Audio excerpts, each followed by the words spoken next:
Imagine standing at the edge of a fire. The year is somewhere around 15,000 BC, maybe earlier. The sky above you is enormous and completely dark. There are no cities behind you, no walls, no locks, just the fire, the cold, and the sound of something moving out there in the trees.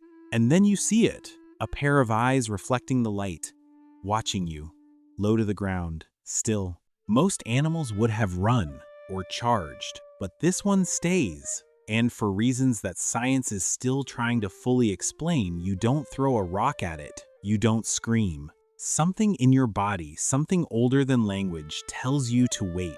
That moment, that pause between two species, may be the most important thing that ever happened to humanity. But here's what's strange. You had options. Ancient humans weren't surrounded by emptiness. Deer grazed nearby. Birds nested overhead. Horses roamed the same open land. Bears were powerful enough to tear through almost anything. Cattle would one day become the backbone of entire civilizations. So why did real trust begin with the animal that came from wolves? Most people, when asked this question, will give a reasonable answer. Dogs helped humans hunt. They were useful. They earned their place. And that's not wrong. But it doesn't explain everything. Because horses helped humans travel. Cattle fed entire populations. Falcons assisted in hunting for thousands of years. Usefulness alone doesn't create the kind of bond that makes a species sleep beside you. That makes them watch your children. That makes them mourn when you're gone. Usefulness explains tools. It doesn't explain friendship. So what actually happened between humans and dogs? Why them? Why not the bear, who is arguably stronger? Why not the horse, who offered speed and transportation? Why not the deer, who was already being followed and observed by human hunters for generations? The answer isn't what most people expect, and to understand it, you have to go back much further than the campfire. You have to go back to something that existed long before the first dog ever existed at all. You have to think about wolves. Wolves, at their core, are not solitary animals. They live in groups. They have hierarchies. They communicate. They cooperate on hunts. They protect their young collectively. They mourn their dead. They form bonds that last years, sometimes a lifetime. Sound familiar? Because humans do all of those things too. Tens of thousands of years ago, before wolves became dogs, before any domestication had begun, two very different species were living in parallel, one on two legs, one on four, both forming tribes, both hunting in groups, both protecting their young with everything they had, both following social rules that kept the group alive, both capable of loyalty that went beyond simple survival instinct. Two species, completely unrelated, had independently arrived at the same solution to the problem of being alive in a dangerous world. Trust the ones beside you. And this is where it gets interesting. Because when these two species began to orbit each other cautiously, slowly, over generations, something unusual happened. They recognized each other, not with language, not with logic, but with something deeper. With social intelligence, with the ability to read intent, to sense mood, to understand whether another creature was a threat or not. Most animals cannot do this across species lines. A deer cannot read a human's emotional state. A horse responds to pressure and release, to training, to cues. But a dog, even a wolf, watches your face. They track your eyes. They notice when your breathing changes. They feel when the energy in the room shifts before you've said a word. And ancient humans noticed this. Picture that campfire again. A wolf has been circling the camp for days, close enough to smell the food, far enough to avoid the spears. One evening, a younger wolf comes closer than usual. A human, maybe exhausted, maybe curious, maybe just tired of being afraid of everything, tosses a piece of meat. The wolf doesn't attack. It takes the food and sits. The next night, the wolf is back. Over time, not weeks, but generations, something begins to shift. The wolves that are calmer around humans survive better. They eat more. Their pups inherit that calm. Humans begin to notice that the wolves who camp nearby bark when strangers approach. They notice movement in the dark that human senses miss entirely.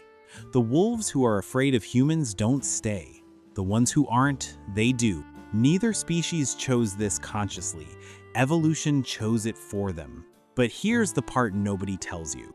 The science behind what happened next goes far deeper than behavior. When a human and a dog make eye contact, genuine, mutual eye contact, both bodies release oxytocin, the same bonding hormone released between a mother and a newborn, the same chemical that creates attachment between partners, between close friends, between people who have been through something hard together. No other animal on Earth triggers this response in humans through eye contact the way dogs do, not even primates. Researchers at Azabu University found that simply gazing into a dog's eyes increases oxytocin levels in both the human and the dog. The bond isn't one-sided, it's mutual, chemical, biological. That means when your dog looks up at you, something real is happening inside both of you. So here's the question that keeps expanding the more you think about it. Ancient humans lived in a world of constant fear, real fear, not the background anxiety of modern life, but predators that could kill you in your sleep, winters that meant starvation, darkness that hid genuine dangers, isolation that could mean death. In that world, trust was not an emotional luxury. Trust was survival. Knowing who to sleep near, who would wake you if something came, who would protect your children while you hunted, that was the difference between living and dying. And in that world, ancient humans found an animal that watched the dark for them, that slept lightly so they could sleep deeply, that smelled what they could not smell, that heard what they could not hear. That was loyal not because it was trained to be, but because loyalty was already built into its nature. Before writing existed, before cities rose and fell, before history had a name, a human and an animal were already keeping watch over each other beside a fire. One species choosing to close the distance, the other choosing not to run. There is something in that image that doesn't need explanation. You feel it without being told why. And now, after all of this, you deserve the answer. Ancient humans trusted dogs more than any other animal because dogs were not simply useful. They were not simply tame. They were not simply trainable. They were something far rarer. They were socially compatible. They understood group loyalty. They formed lasting attachments. They read human emotion with a precision no other animal has ever matched. They cooperated not because they were forced to, but because cooperation was already part of who they were. Humans didn't domesticate dogs the way they domesticated cattle or horses. That was a process of force and utility. What happened with dogs was different. It was a convergence. Two species that already understood the same social language slowly discovering that they were stronger together than apart. Humans didn't tame dogs. Humans recognized them.